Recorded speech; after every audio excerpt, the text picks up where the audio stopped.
కేసీఆర్ గారు దేవుడు, కేసీఆర్ గారు దేవుడు. కానీ కేసీఆర్ గారు చుట్టుకొని దయ్యాలు ఉన్నాయి.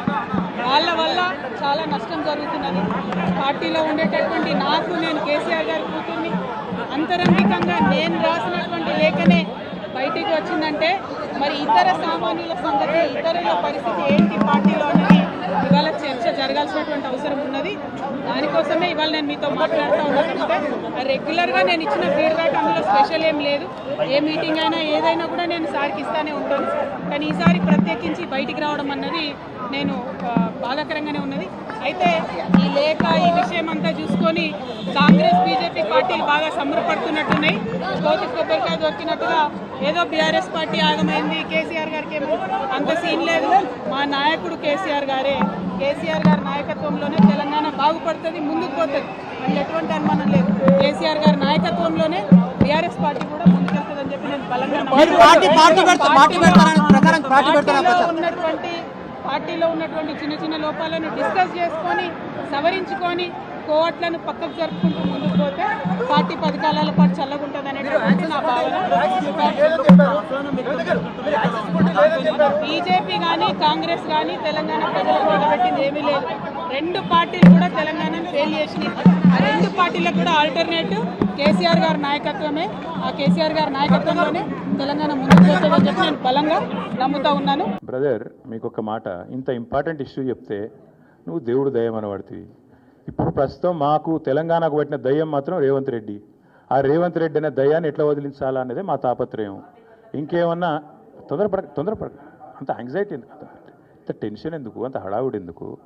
నేను చెప్పేది ఏమంటే, తెలంగాణకు పట్టిన శని కాంగ్రెస్, తెలంగాణకు పట్టిన దయ్యం రేవంత్ రెడ్డి. ఇప్పుడు ఆ దయ్యాన్ని, శనిని ఎట్లా వదిలించాలనేది మా టార్గెట్.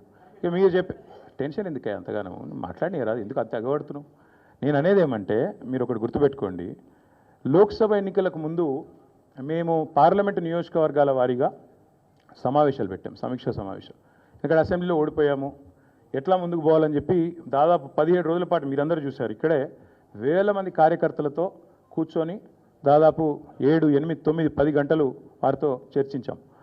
ఆ ప్రాసెస్లో చాలామంది డైరెక్ట్గా మైకులో మాట్లాడిన వాళ్ళు ఉన్నారు, కొంతమంది చిట్టీల మీద రాసిచ్చిన వాళ్ళు ఉన్నారు, కొంతమంది కేసీఆర్ గారికి ఉత్తరం అందించండి అని చెప్పి ఉత్తరాలు ఇచ్చిన వాళ్ళు ఉన్నారు.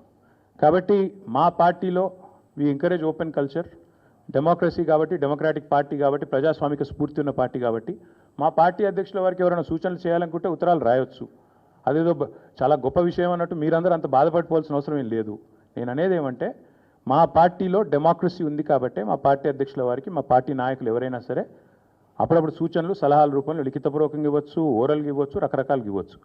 అట్లాగే నేను ఒక మాట మాత్రం చెప్తాను, మనం ఎవరైనా సరే పార్టీలో ఏ హోదాలో ఉన్నా కొన్ని విషయాలు అంతర్గతంగా మాట్లాడాల్సిన విషయాలు అంతర్గతంగా మాట్లాడితేనే బాగుంటుంది. పార్టీ ఫోరమ్స్ ఉన్నాయి, అధ్యక్షుల వారితో కలిసే అవకాశం ఉంది, లేదా ఆఫీస్ బేరర్స్ ఉన్నారు, కలిసి చెప్పుకునే అవకాశం ఉంది. కాబట్టి అంతర్గతంగానే కొన్ని విషయాలు మాట్లాడితే బాగుంటుంది. అది అందరికీ వర్తిస్తుంది, వీళ్ళకి వాళ్ళకని కాదు, అందరికీ వర్తిస్తుంది.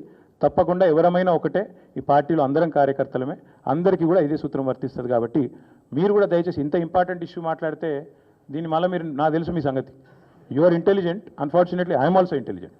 కాబట్టి నేనేమంటానంటే, మీరు ఏం పెడతారో, మీరు ఏం హెడ్డింగ్ పెడతారో తెల్లారు నాకు తెలుసు, మీ బాధలు కూడా నాకు తెలుసు, మీ మేనేజ్మెంట్లోకి ఉండే అవస్థలు నాకు తెలుసు, రేవంత్ రెడ్డి గారి ఒత్తిళ్లు తెలుసు. కాబట్టి నేను ఎక్కువ చెప్పను, ఒకటి మాత్రం చెప్తాను, మా పార్టీలో డెమోక్రసీ ఉంది, మా పార్టీలో సలహాలు, సూచనలు ఎవరైనా ఇవ్వచ్చు, ఎట్లా అయినా ఇవ్వచ్చు. గతంలో పార్లమెంట్ సమావేశాల సందర్భంగా లేఖలు వచ్చినాయి, సూచనలు వచ్చాయి, అట్లా వచ్చినప్పుడు వాటిని ప్రజాస్వామికంగా స్వీకరిస్తాం. థ్యాంక్ యూ, మీ అందరికీ థ్యాంక్ యూ. నేషనల్ హెరాల్డ్ విషయంలో ఏమైనా అడగదలుచుకుంటే బ్యాక్ టీవీ కానీ ఇంకో టీవీ కానీ అడగచ్చు.